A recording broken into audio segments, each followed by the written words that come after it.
And ladies and gentlemen, brothers and sisters, yours truly, attorney Michael Cord, aka Michael X, aka the angriest black man in America, here today hosting our monthly segment called TV Courtroom. As you might notice, if you're a regular viewer of TV Courtroom, a little bit of a slight change in the setup. To my right is a banner, and that banner states at the top, the Nat Turner Law Firm. And it has my office address and phone number and email address, and it has the logo above the law. And at the last minute, in preparation for today's show, at the very last minute, I decided that what I would do is to have this available for today's show, even though it's designed for an event taking place at Cheyney University next week. And the reason why I have this scheduled, I should say the reason why I have this set up for today, even though the event is not scheduled to next week, is it's timely. And just so you know, in regard to what you see to my right, I graduated from historic Cheyney University. And each year, basically each semester, they have a career day. And after I graduated from historic Cheyney University, by the way, America's first HBCU, I then got a full academic scholarship to Ohio State School of Law. And after graduating from the School of Law, took the bar exam, passed it, worked for a state rep, worked for a state senator, worked with the great Charles Bowser, and the rest is history. So I owe Cheyney.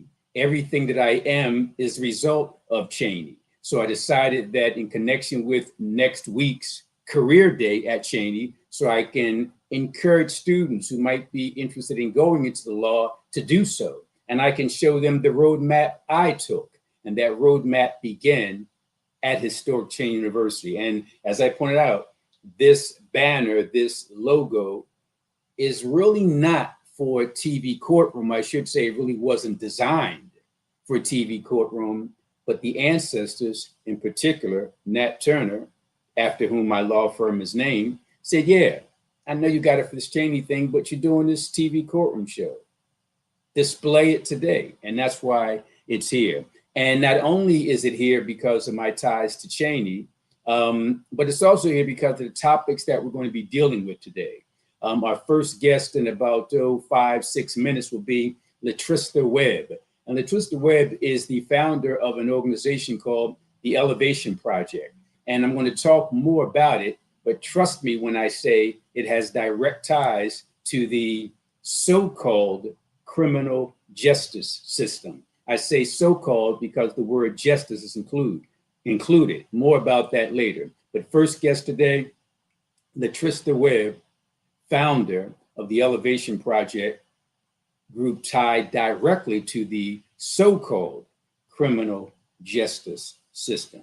Our second guest today would be Brother Ishmael Jimenez. He's here to talk about an event coming up in his role as the Director of Social Studies Curriculum at the School District of Philadelphia. Let me repeat that. The Director of Social Studies Curriculum at the School District of Philadelphia. And each time I have him on, he's been on the TV Courtroom show before. He's been on my radio courtroom show, which is on WURD 96.1 FM. And I've had Ishmael Jimenez on this show and that show because I was blown away by, I guess the best way to describe it is how Public Enemy described it when they said, too black, too strong.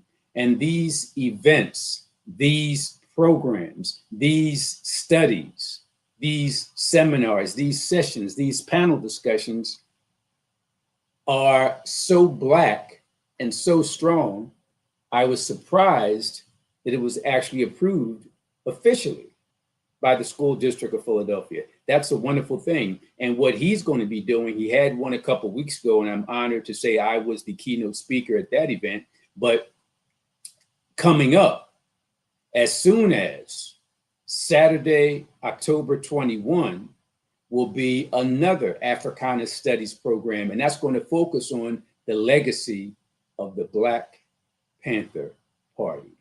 You might say, well, what does that have to do with the criminal so-called justice system?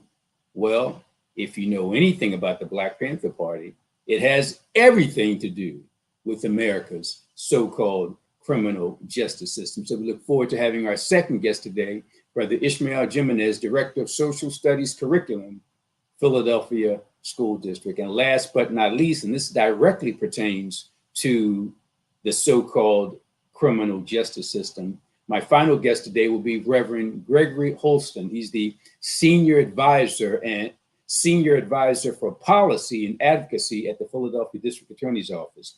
And if you saw the advertisement on social media, I talked about the 3 guests and the 3 topics. And in regard to what Reverend Gregory Holston is going to talk about, I listed it as the racial justice program.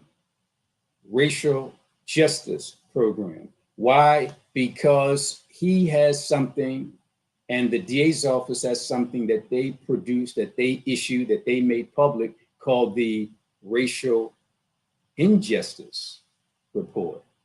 So you might think it's about the criminal justice system, but it's not.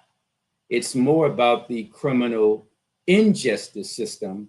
And big shout out to Larry Krasner, District Attorney of the City of Philadelphia, for being bold enough, for being conscious enough, for being progressive enough, for being enlightened enough to have his office issue a report boldly called the Racial Injustice Report. That's coming from the chief prosecutor of the city and county of Philadelphia.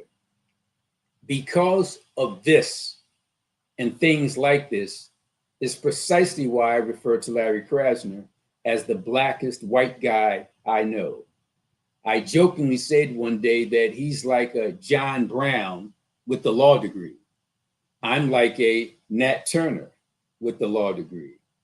And people within the legal profession who think like us, we're students of the great Charles Hamilton Houston.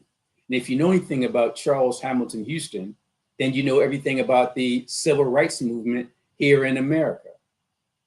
We give credit to the likes of Dr. King, who deserves it. We give credit to Thurgood Marshall, who deserves it. We give credit to those type of folks for the advances that were made in the 50s and 60s and even after. But the person who is the architect, the genius of the civil rights litigation, that's the courtroom stuff, is the great Charles Hamilton Houston, was also the dean of Howard Law School. Here's what the great Charles Hamilton Houston said about lawyers. Quote, "A lawyer is either a social engineer or a parasite on society." Let me repeat that. A lawyer is either a social engineer or a parasite on society.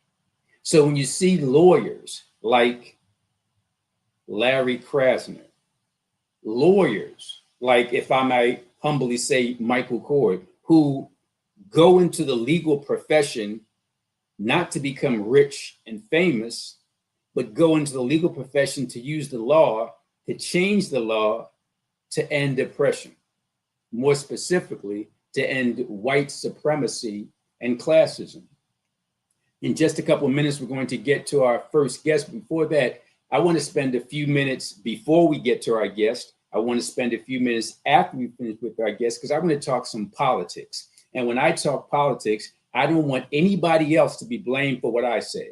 So what I'm about to say about the upcoming mayoral election in November, it's not a reflection of the position of PhillyCam. It's not a reflection of the position of WURD, where I work, or the Philadelphia Tribune, where I work, or Temple University, where I teach. Everything that I'm about to say is simply the position of one Black man by the name of Michael Cord. So before we get to our guests, and we will get to them shortly, starting off with LaTrista Webb, and then Ishmael Jimenez, and wrapping things up with Reverend Gregory Holston. So before they get here, we're going to have them 1, 2, and 3. Let me just say this. In connection with the upcoming mayoral primary, I should say in connection with the upcoming mayoral general election, the primary was in May. In the primary, I voted for the person I saw as the most progressive, the one who spoke boldly about racial issues, the one who spoke boldly about class issues, the one who spoke boldly about educational issues, and that was Helen Gim. But she didn't win. And because she didn't win, I'm almost, and the key word there is almost, compelled to endorse and vote for the winner of the Democratic mayoral primary in May. Because although I might have some problems with the political positions laid out by the winner of that May primary, I just could never vote for a Republican. Could never vote for a Republican unless, and I'll tell you what the unless is sometime in November in my next TV Courtroom show. But you might wonder why I have such mixed emotions and I'm not as gung-ho as I normally am when a Democrat is running against a Republican. First of all, when you think about Republicans, you got to think about Donald Trump. He's the figurehead and the leader of the Republican Party. So if you're a Republican, you support those MAGA, racist, classist, homophobic, Islamophobic, anti-Semitic, all those biases. You support that because your leader supports that. And if you say, well, I don't support that, well, disavow it. I haven't seen any local Republican get in front of the media, hold a press conference and say, Donald Trump is a racist. And even though I'm a Republican because I'm a fiscal conservative, I condemn Donald Trump. I haven't heard any Republicans say that. So even though I personally like David O, and I got to give complete disclosure. In my battle to save Cheney, I reached out to city officials, I reached out to state officials, I reached out to federal officials. This is back in 2013, 2014. The first person in city council to respond and to meet with me was David O. So he's a nice guy. But my brother, my biological brother, is a nice guy. I ain't gonna vote for him. So even though I might like the person personally, politically, you got to be on board. And if you're a Republican and you have not publicly disavowed Donald Trump, then that means you support Donald Trump. That means you are a MAGA. So that's why I'm not really feeling David O. And then his position on so-called criminal justice issues, he's blaming Larry Krasner for the scourge of gun crimes, like Larry Krasner is a cop who can go out there and arrest everybody with a gun, or Larry Krasner is the ATF and he can stop guns from coming through the country.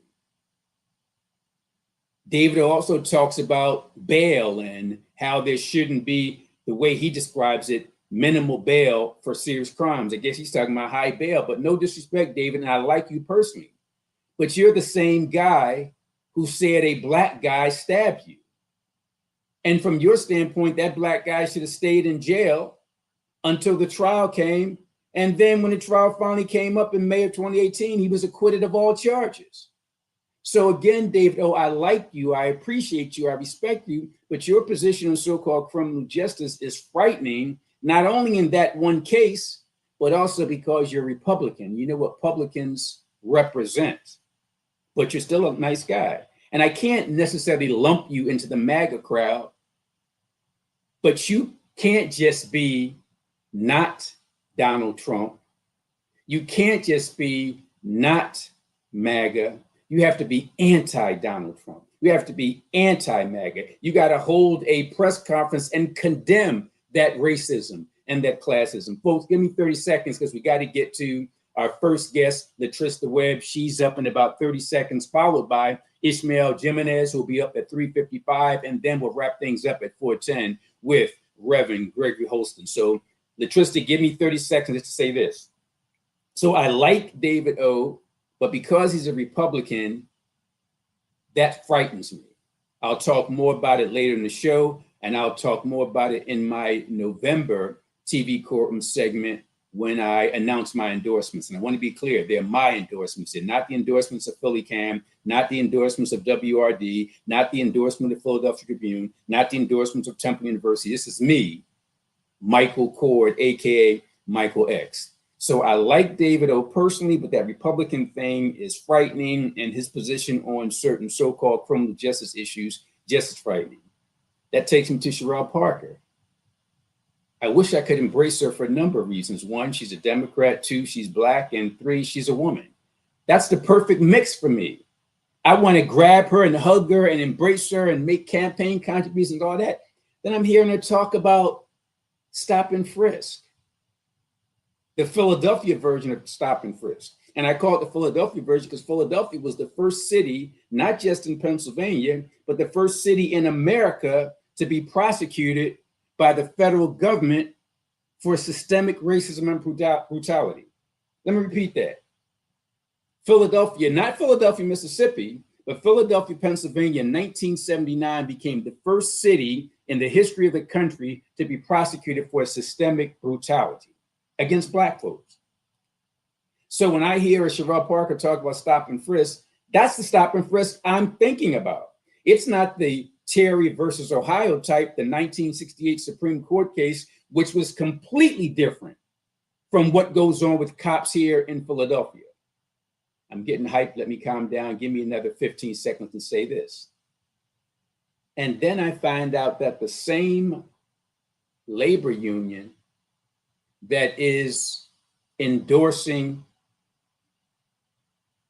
a Republican and financing a Republican for city council is also endorsing Sherrell Parker. And I'm like, hey, what's going on? Like, why would a labor union led by a Black man endorse a white male Republican when there are enlightened, progressive, sincere, thorough Black candidates from the Working Family Party running? And the Working Family Party is just that. You talk about a perfect name. They fight for working families, Black working families, brown working families, yellow working families, poor working families. That's what they're about. They're not part of the stagnant Democratic establishment. Give me 10 seconds. I'm going to go straight to LaTrista because I'm getting hyped up here. I'll never forget on my radio show several years ago, somebody challenged me because I kept talking about why we should all vote for Democrat and vote against Republicans. Somebody said, Mike, name me 3 things that Democrats in Philly have done for Black folks. I stammered and stuttered. I've been into politics since I was 17 years old. Why was it so hard for me to think about 3 accomplishments from the Democratic establishment in Philadelphia? I mean, I can do research and ultimately come up with something, but I shouldn't have to. It should roll off my tongue. The fact that it doesn't speaks volumes. I can't tell you what Republicans have done. I can't tell you what Democrats have done. Maybe we therefore need to look at the Working Family Party. Again, I'm going to stop talking about that now because I got to get to the guest. And what I just said is no reflection on the guest. They're not part of this. You want to blame somebody, blame me. Having said that, let's now go to our first guest because today's discussion deals with the so-called criminal justice system. I like to call it the criminal injustice system. So without further ado, we're going to start off with LaTrista Webb. LaTrista Webb has so many things going on. It would take me about an hour to read her bio. Let me get to the chase. She's an adjunct professor at Montclair State University, but for our purposes, we want to talk to her in her role as the founder of the Elevation Project. You might say, well, what is the Elevation Project? Well, Elevation Project is actually a supportive space for formerly incarcerated individuals. We don't say ex-cons, and I'm going to ask LaTrista, why do we call them formerly incarcerated individuals and ex-cons? This program, this project, this supportive space is for formerly incarcerated individuals and those at risk of incarceration. So for the next 10 minutes, I know you all love my voice, but you're going to hear the voice and see the beautiful face of LaTrista Webb, who's going to tell us, one, about the Elevation Project, but start off with the first 30 seconds. Tell us more about you, what you do, background, so people know to listen to you, because what you're going to share with us, you didn't just Google last night and scramble to talk about today. This is your life. So spend the first 30 seconds telling us a little bit about your background. Sure. Thank you for having me. Hi, everyone. My name is LaTrista Webb. So I am is it me? I am the founder and director of the Elevation Project. The program was started in 2015. I attended Chestnut Hill College for my bachelor's in human services and got a master's degree from Southern University at New Orleans in social work. I did live there. I didn't go to school online. So I lived in New Orleans for 2 years while I was in grad school.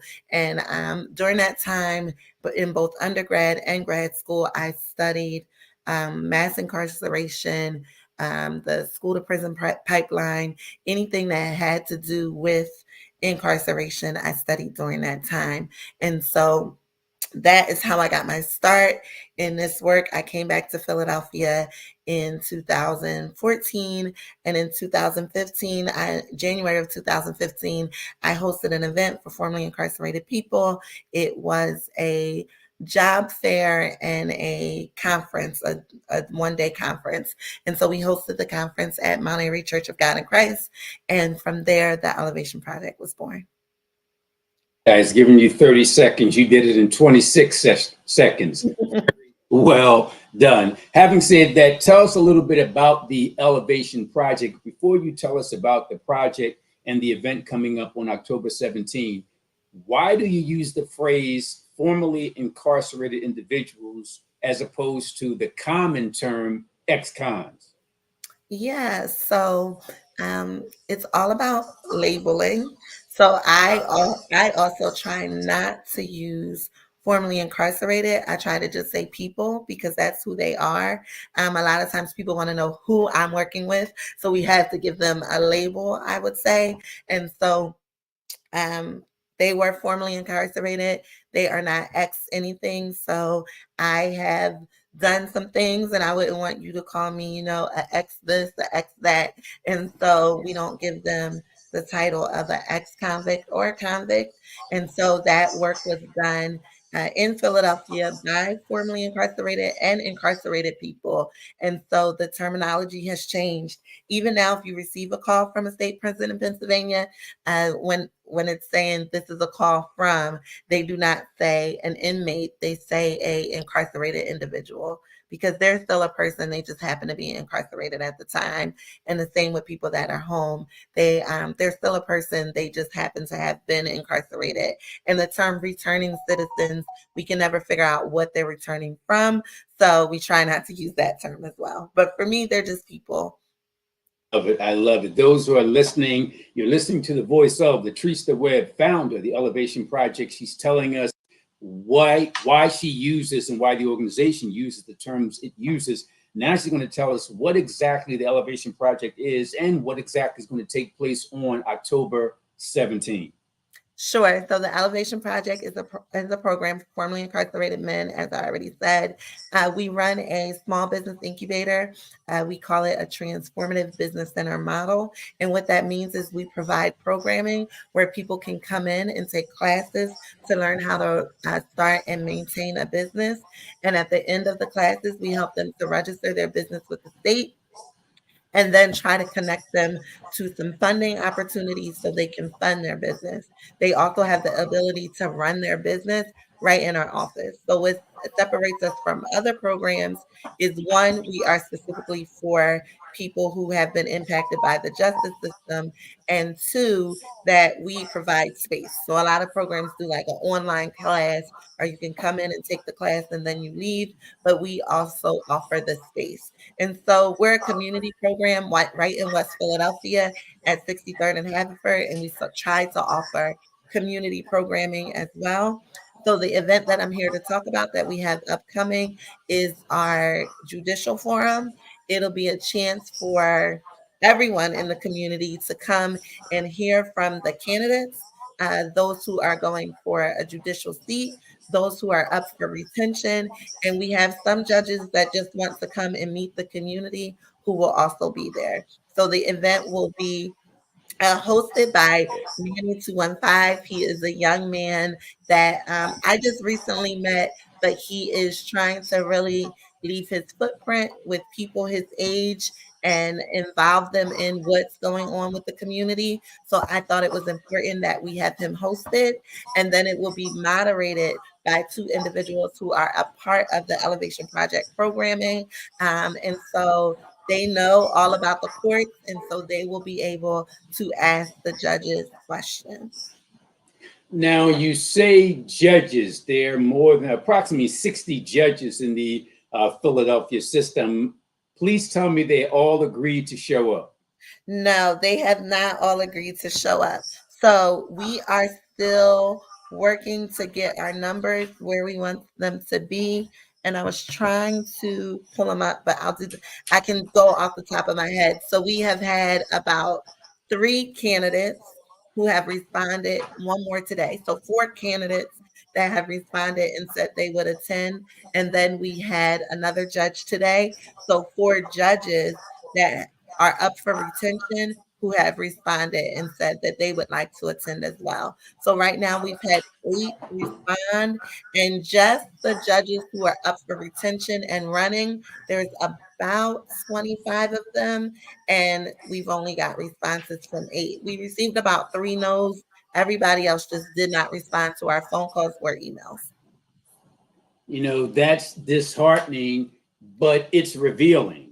And I know you, LaTrista, you're much more civil and reasonable and fair than I am. Um, I'm going to be professional. I'm going to be part of this event taking place on October 17th. I'm not going to put anybody on blast. I'm not going to attack anybody. But after it's over, I'm going to write an article in the Tribune and do a segment in the radio courtroom, WRD, talking about who showed up and who didn't. I mean, why wouldn't you come to an event like this? And if you're physically unable, you know, you got a clerk, you know, you got a secretary, you got a court officer, somebody should be there. Again, that's me talking, not LaTrista. And in my role at the event, I'm going to be fair to everybody. Nobody's going to be blindsided. Nobody's going to be attacked. Speaking of the event on October 17, give us the specifics, exactly what time, exactly where, and how do people register if they need to register? Yeah. So we didn't want any barriers. So there's no registration. You can just show up on that day. It's October 17th at 6 p.m. It will be from about 6 to 8 p.m. It's at the School of the Future, and the address there is 4021 Parkside Avenue. And if they have any questions, they can always give us a call at our office. The number is 267-225-4105. Now, before we wrap things up in the next 2 or 3 minutes, why are you sponsoring this event? Yeah.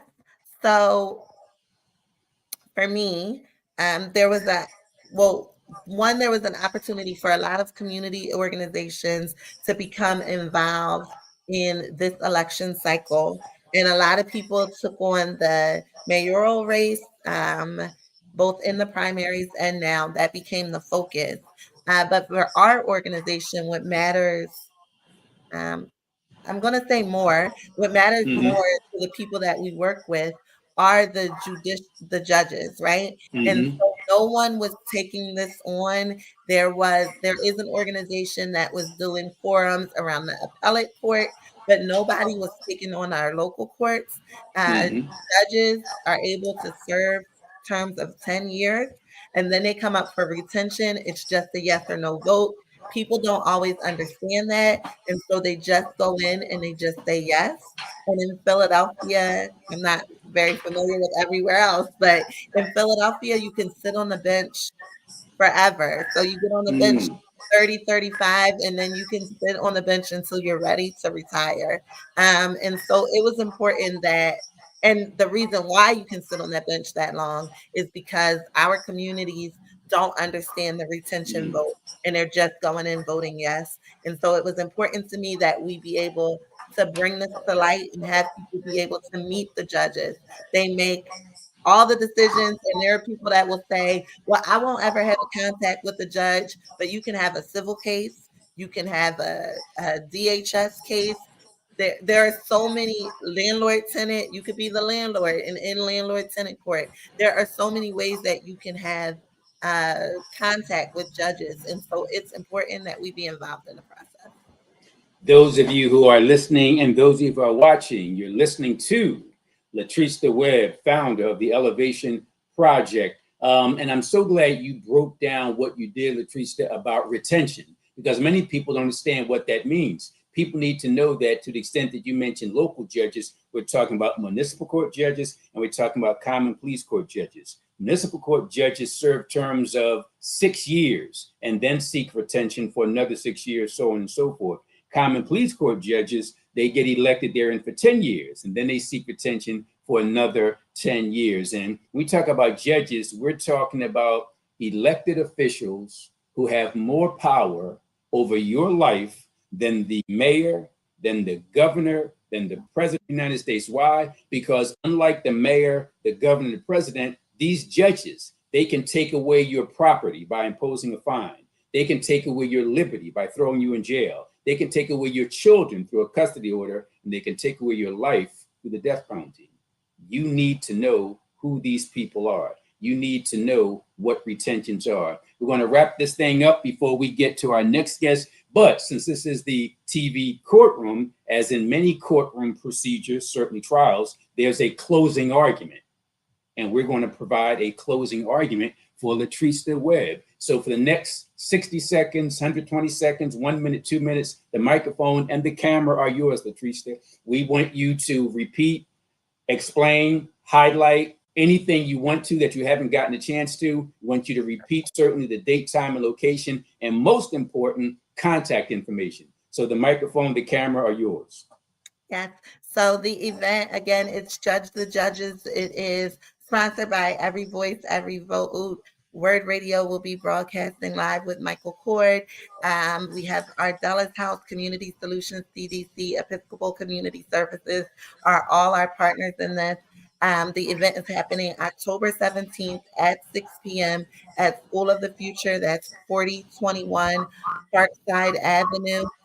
I encourage people to come out. You never know when you would be standing in front of a judge for a variety of reasons. And so it's important to know. You want to know about the mayor. You want to know how they feel on all the issues that you feel are important. But we should also know the same about judges. You should also know that when you go in and you're voting yes or no, you're voting yes or no on a number of years. So it's important to know who the candidates are, and I think you should just come on out. So we will see you on October 17th at 6 p.m. at School of the Future. If you have any questions, our website is weelevate215.org, or we can be reached at 267-225-4105.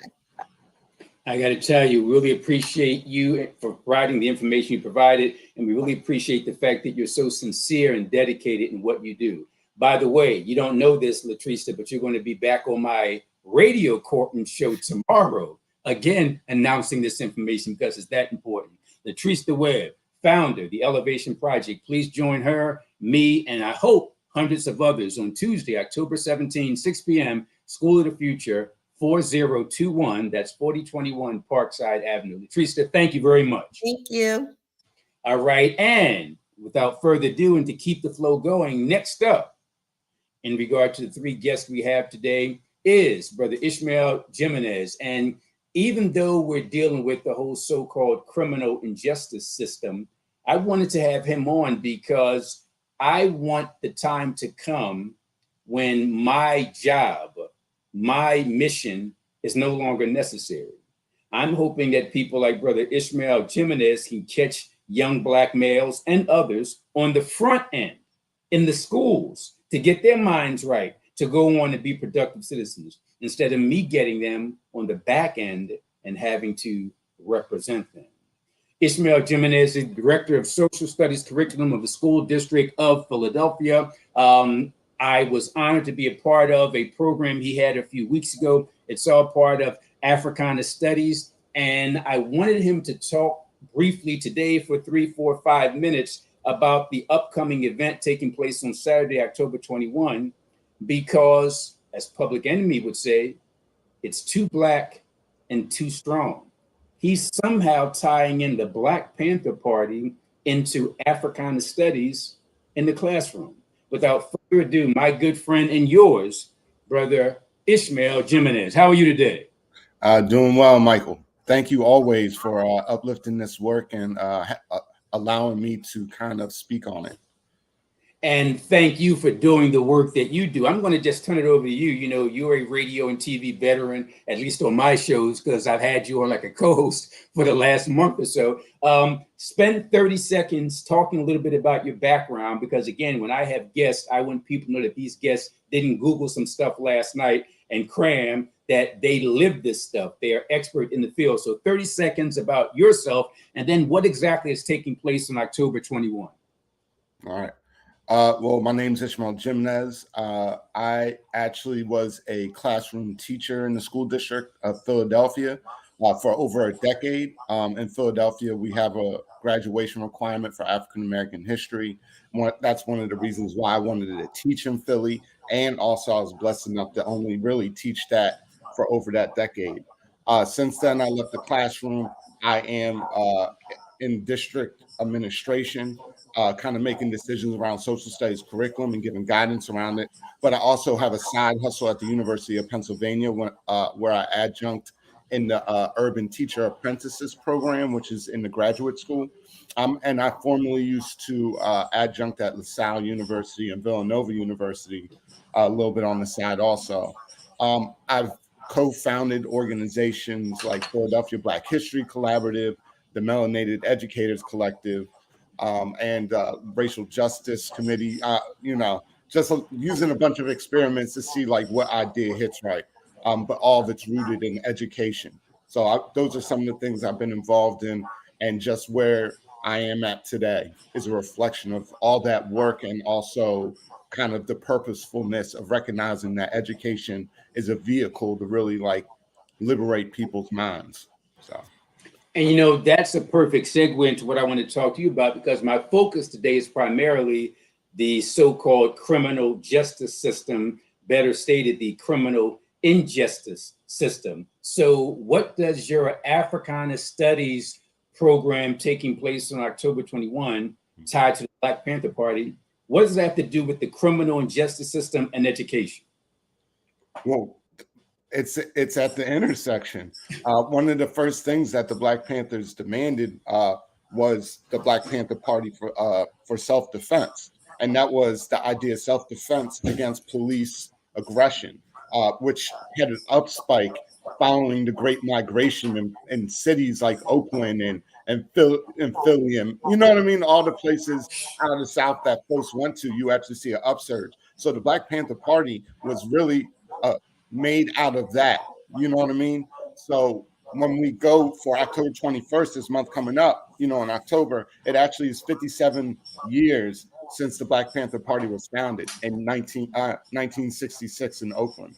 So we thought it would be a perfect opportunity to kind of like lean into that intersection, right? When we're talking about class, when we're talking about kind of theories of how people fight for their rights, or what rights should they fight for. The Black Panther Party always comes to my mind, and also speaks to the zeitgeist of our society and our culture, right? When you think of the Black Panthers, you think of like somebody with a gun and a beret, Yes. and real militant, like. But then also at the same time, you think of the free breakfast program. You think of other opportunities to really get into the guts of really this contradiction of living in society that says you have all your rights, but you actually don't, right? Because don't get it twisted. A lot of the Black Panthers started in places where so-called Jim Crow did not exist. And so when we're talking about that nuance, especially in a place in Philadelphia, especially 57 years after its founding, we just thought it would be a perfect opportunity to kind of reflect on the past, yet also think of it, how does it relate to the present context, and how we think of it as moving forward on kind of rethinking and reimagining what needs to happen going forward. And before we talk about exactly who will be there on Saturday, October 21, and what they'll talk about, and you already touched on this, but I want you to disabuse the public who don't know of the notion of the Black Panther Party being violent and being anti-white. You kind of touched on it, but just elaborate. Those who say, and you touched on it with the whole gun thing, but let folks know why the Black Panther Party, one, is clearly not anti-white, and two, not even violent. Explain that. Well, I mean, the Black Panther Party's whole premise from the beginning, the philosophical piece, was the Black Panther Party is self-defense. So it wasn't a situation where they thought like immediately, like, we're just going to take up guns and shoot people. You understand?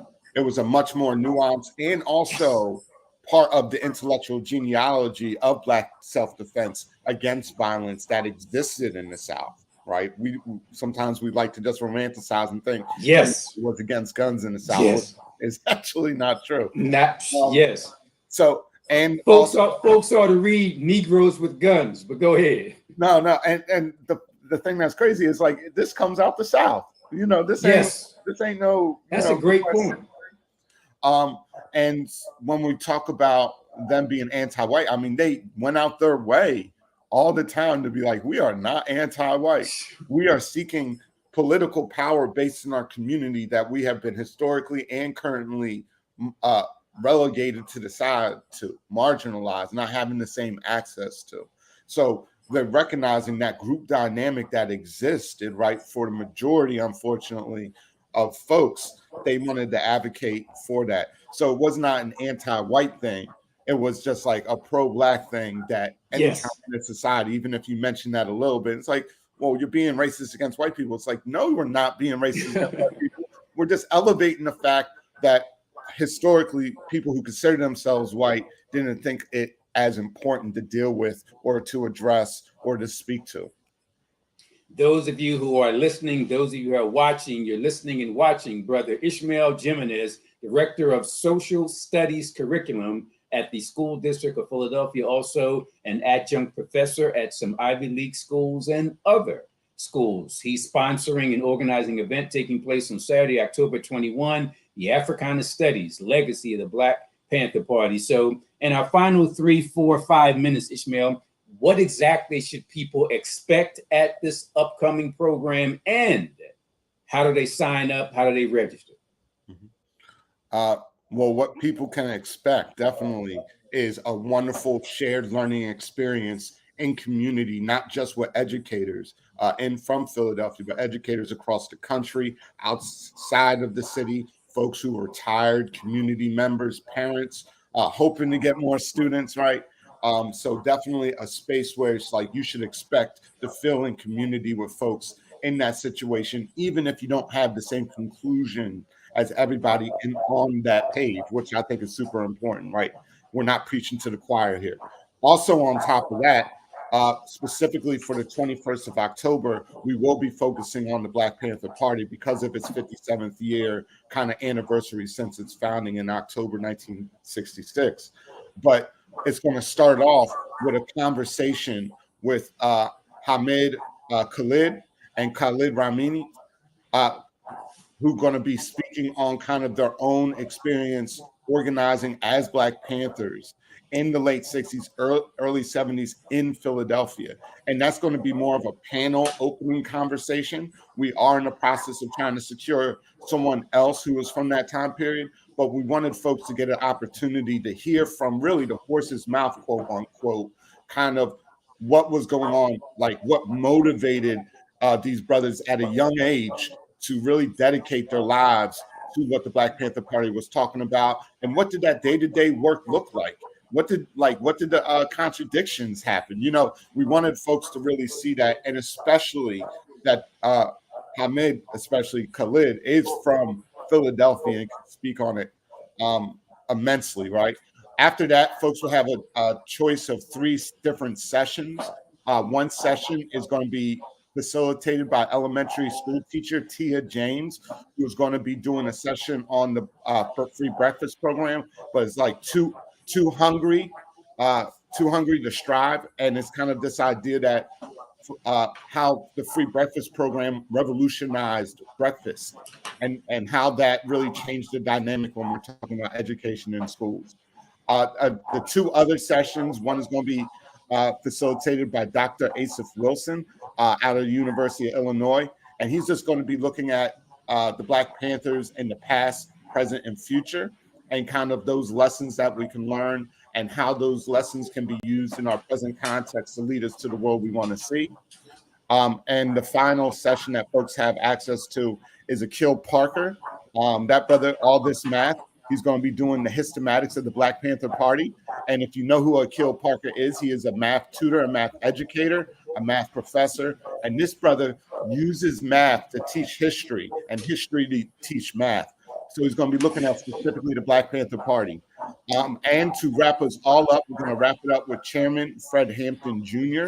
And this brother right here, I thought was a great opportunity to kind of put a bookend of this conversation, yet recognize this isn't the end of the conversation, that the legacy, the mission, the drive that inspired folks in 1966 to create the Black Panther Party is still in existence, and that the legacy of folks still doing that work in the trenches with people to educate them, but also kind of recognize that this situation, this society needs to better itself, and then start that process, not down the road, not through time, but like this immediate sense.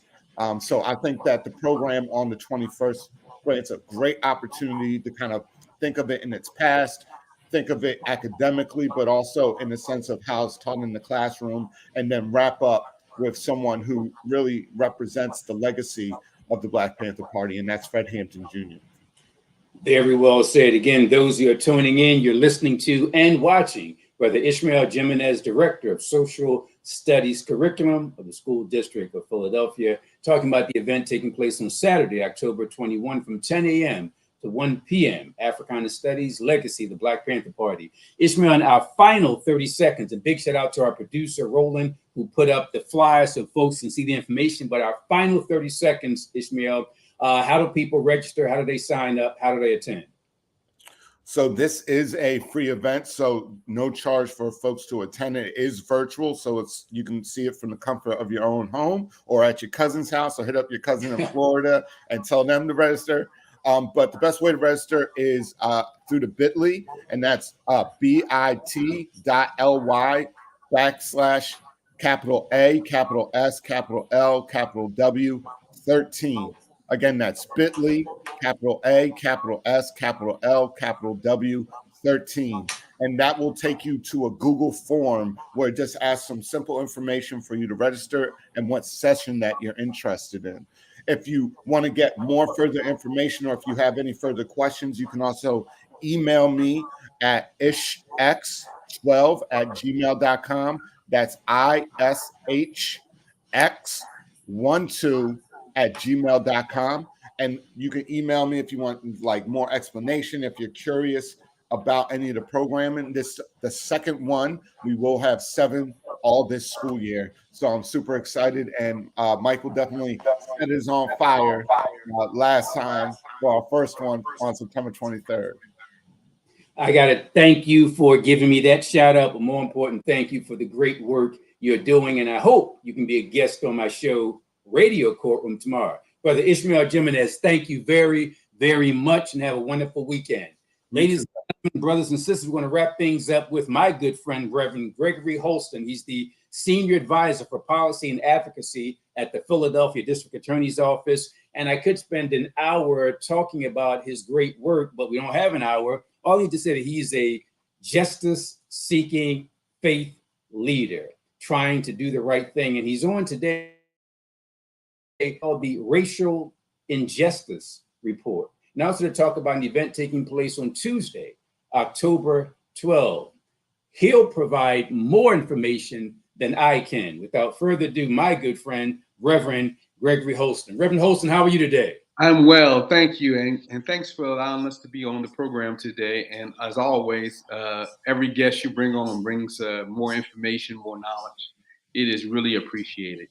And again, go ahead. I'm sorry, I just want to say for those who are listening, this is Reverend Gregory Holston, the Senior Advisor for Policy and Advocacy in the Philadelphia DA's office. And this is his show for the next 8 minutes. You won't hear a word from me. The microphone and camera are on him for the next 7.5 to 8 minutes. We really want to hear about this report and about this event on October 12th. Please begin, Reverend Holston. It's the Racial Injustice Report community meeting that we're having. It's Thursday, October 12th at 6:30 p.m. Mount Pisgah AME Church in West Philadelphia. And we so much want activists, community people who are concerned about the criminal justice system and about the racism that has been in the system for a long, long time to be at this important community meeting as we talk more about this very important report, the Racial Injustice Report, which was released in June of this year by the District Attorney's Office.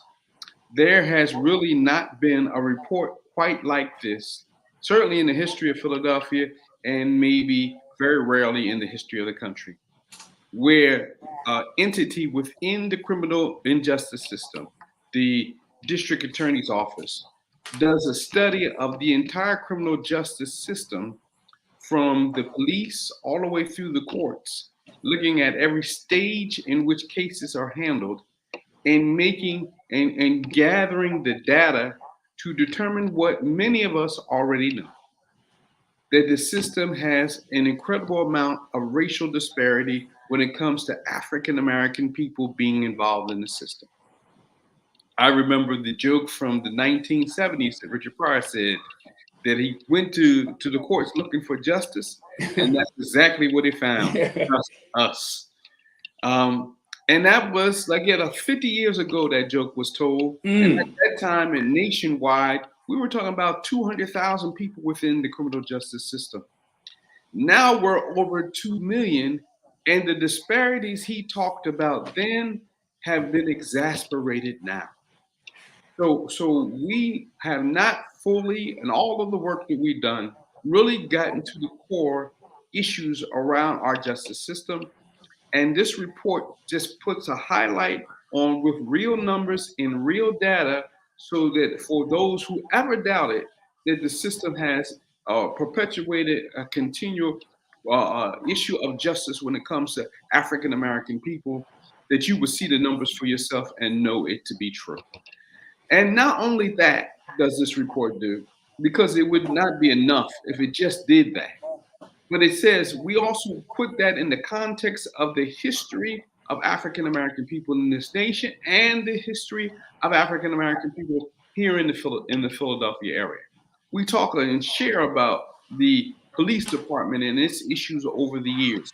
We share in the report about the terror in the South that caused many African Americans to move up here to Philadelphia in the first place. We talk about the policing in the 1920s and how it's very similar to what still goes on today. We talk and lay all of that out in a report, and we also lay it out in stages to really talk about how the war on drugs in the 1970s was the precursor to this mass incarceration that we're existing today, and that war on drugs, as indicated by the chief of staff for the President Nixon's administration, John Ehrlichman, said very clearly as he was getting ready to die. It was called a deathbed confession. That in fact, the war on drugs was never a war on drugs, but was a war on Black people, a war on the anti-war movement, to disrupt our meetings, to disrupt our leaders, to prosecute our people, to find justification to put Black and brown leaders and Black and brown people in jail. And so all of that. Let me just add here, because I want folks to know where this fire and this passion is coming from. This fire and passion is coming from my good friend, Reverend Gregory Holston, Senior Advisor for Policy and Advocacy in the DA's office. It'll probably be the first pastor you'll ever hear cite Richard Pryor as a scholarly source. So well done, Rev. Very well done. We got approximately 2 minutes left. The microphone is yours. So just in these 2 minutes, all of this will be talked about at this important community meeting, but also our recommendations for what we need to change and what we need to do. And also the recommendations that come from you, the community, because it just won't be a way of just sharing the report. it's going to be a time in which we're going to come together in small groups and write down further recommendations that we want to see for changes in the criminal justice system. It is up to us to push for the change that we seek. We elect our politicians, we elect our judges, we elect our people at the Commonwealth level. All of them create the system and the policies that create the criminal justice system that we see, that is racist, was racist, and continues to be racist.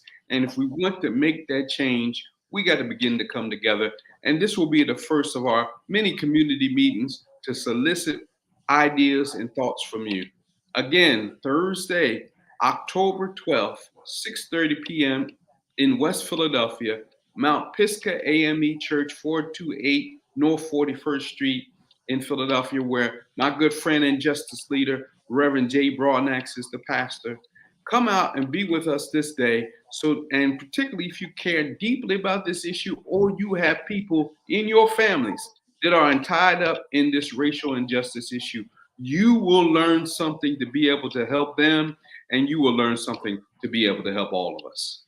Reverend, our final 10, 20 seconds, is there a contact phone number or a website or an email or social media?